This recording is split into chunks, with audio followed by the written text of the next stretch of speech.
Hello learners, welcome you all on our YouTube channel success with economics.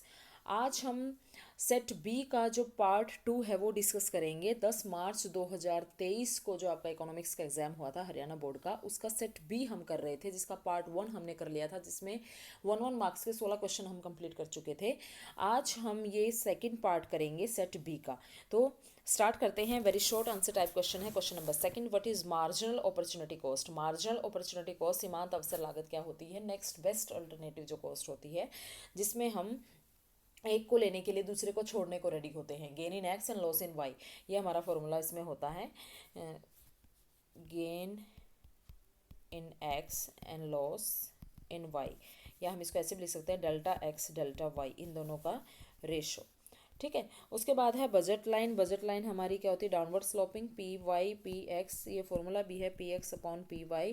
Price line भी इसको कहा जाता है। 2 नंबर में लिखना था, आप इतना लिख सकते थे इसमें। उसके बाद है क्वेश्चन नंबर 4, कॉम्प्लीमेंट्री गुड क्या है? पूरक वस्तुएं होती हैं जो एक दूसरे की ज़रूरत को पूरा करते हैं, एक दूसरे के लिए यूज़ होती हैं, एक दूसरे की जगह यूज़ नहीं होती, एक दूसरे की पूरक होती हैं, जैसे कार और पेट्रोल, एक के बिना दूसरे का यूज़ नहीं होता।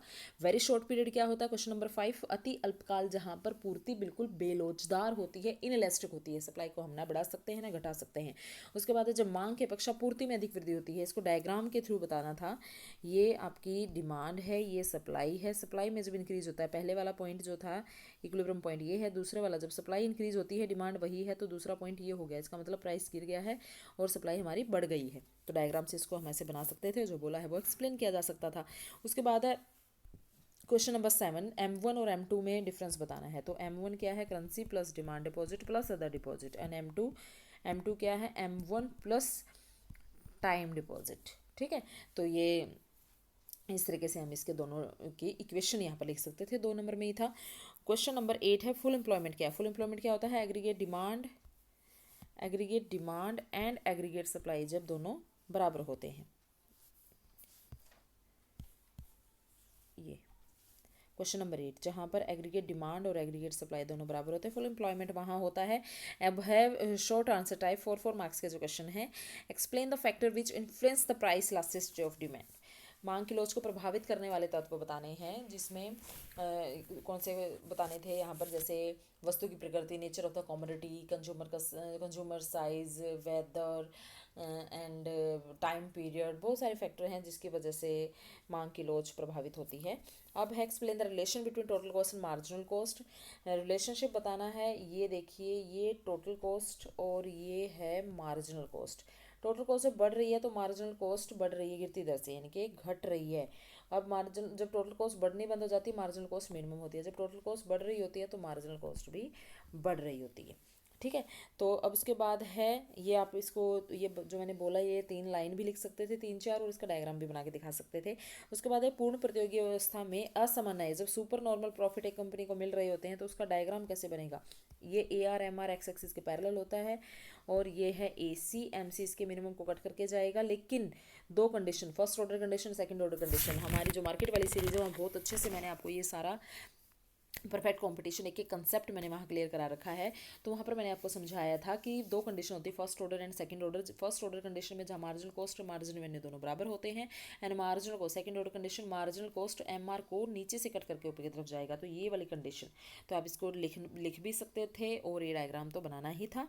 उसके बाद है how does a monopoly market arise, एक पूर्ण जो एकाधिकारी बाजार का उदय कैसे होता है? जैसे पेटेंट ले लिया, नेचुरल मोनोपोली हो जाती है, लाइसेंस वगैरह, ये सब 3 4 पॉइंट हम इसमें लिख सकते थे। उसके बाद है question number 13, very interesting question.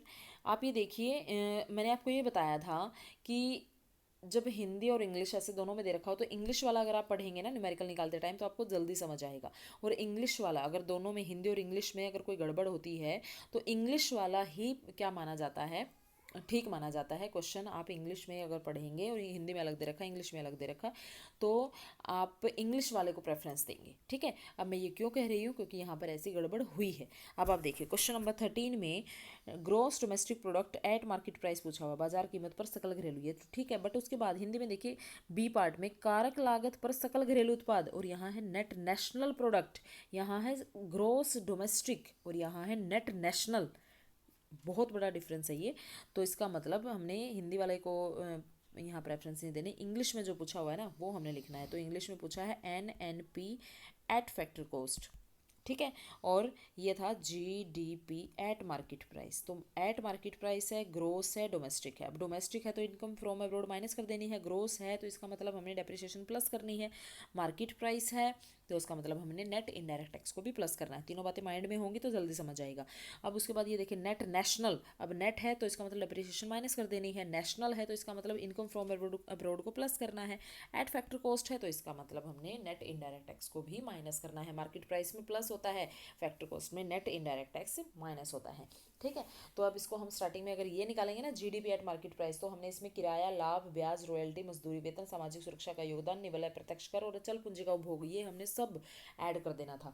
और जब हम इस पे नेट नेशनल निकालने वाले थे तो जो हमने निकाला है ये GDP एट मार्केट प्राइस, इसमें हमने इनकम फ्रॉम अब्रॉड प्लस करना था, नेट इनडायरेक्ट टैक्स माइनस करना था और डेप्रिसिएशन अचल पूंजी का उपभोग ये हमने माइनस कर देना था। तो इस तरीके से क्वेश्चन आ जाता हमारा 332 करोड़, हमारा ये वाला आंसर है 332 GDP एट मार्केट प्राइस। और NNP 257 करोड़ हमारा ये है NNP एट फैक्टर कॉस्ट। आप निकाल के देखना, कमेंट बॉक्स में मुझे बताना किस किस का ठीक आंसर आया, ठीक है। उसके बाद है क्वेश्चन नंबर 14, क्वालिटेटिव मेजरमेंट थे मॉनेटरी पॉलिसी के, दो तरह के थे, गुणात्मक और जो आपके मात्रात्मक थे, क्वालिटेटिव एंड क्वांटिटेटिव। तो यहाँ क्वालिटेटिव पूछा हुआ जिसमें margin requirement, credit rationing, moral persuasion और डायरेक्ट एक्शन, ये वाले पॉइंट थे 4। उसके बाद ऑब्जेक्टिव ऑफ गवर्नमेंट बजट, इसमें इनकम का डिस्ट्रीब्यूशन, रीडिस्ट्रीब्यूशन ऑफ या allocation of resources, redistribution of income and wealth, ठीक है, और पब्लिक वेलफेयर, इस तरीके के 3-4 आप इसमें ऑब्जेक्टिव बता सकते थे। अब है एडवर्स बैलेंस ऑफ पेमेंट को कैसे ठीक किया जा सकता है, बहुत ज़्यादा एक्सपोर्ट बढ़ाने से, बहुत ज़्यादा इंपोर्ट सब्सिट्यूशन गुड अपने ही कंट्री में तैयार करने से। इस तरीके से 3-4 पॉइंट पे आप बता सकते थे कि किस तरीके से हम अपने बैलेंस ऑफ पेमेंट को ठीक कर सकते हैं, यानी कि एक्सपोर्ट ज़्यादा और इम्पोर्ट कम। उसके बाद long answer type question, question number 17, मांग की कीमत लॉज क्या है और इसकी प्रतिशत विधि, जो अनुपातिक या प्रतिशत, ये हमने ये बताना था, P अपॉन क्या हो, डेल्टा क्या हो अपॉन डेल्टा P, आगे माइनस का साइन, मांग की कीमत रोज, पहले आपने क्या लिखना था इसमें, मीनिंग वगैरह, इसका फॉर्मूला, और फिर इसकी प्रतिशत विधि वाली सारी एक्सप्लेन करके बतानी थी किस तरीके से डेल्टा क्या हो, डेल्टा P और ये लगाते हैं तो वैल्यू पुट करके, ठीक है। उसके बाद है अथवा में दे रखा था कमर्शियल बैंक क्या और इसके फंक्शन, कमर्शियल बैंकों के फंक्शन मेनली प्रॉफिट मोटिव होता है, ठीक है, जनता के साथ इसका सीधा संबंध होता है और RBI बैंक से के इंस्ट्रक्शन को ये फॉलो करता है। इस तरीके से हमने इसके 3-4 पॉइंट यहाँ पर बता देने थे क्योंकि इसमें पहले मीनिंग भी बताना है 2 नंबर में। उसके बाद monopoly market, explain it's characteristics, monopoly market की मीनिंग बता के कि देयर इज सिंगल सेलर, बहुत सारे बेचने वाले, बहुत सारे खरीदने वाले और बेचने वाला एक, एक्सप्लेन इट्स करेक्टरिस्टिक्स, वही कि सिंगल सेलर होता है और प्राइस मेकर होती है, फर्म खुद ही प्राइस सेट करती है, प्रॉफिट मोटिव होती है मेनली, ठीक है। तो इस तरीके से इसकी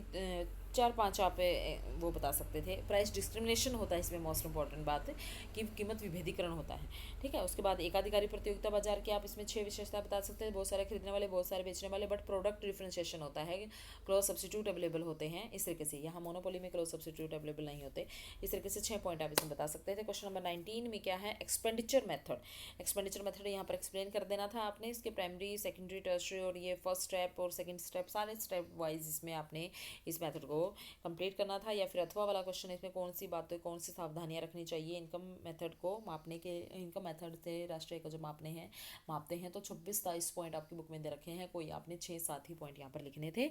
आई होप आपका पेपर बहुत अच्छा हुआ है और न्यूमेरिकल जो था उसका कमेंट बॉक्स में आप मुझे आंसर भी बताना है। Please like and share this video. Thank you very much.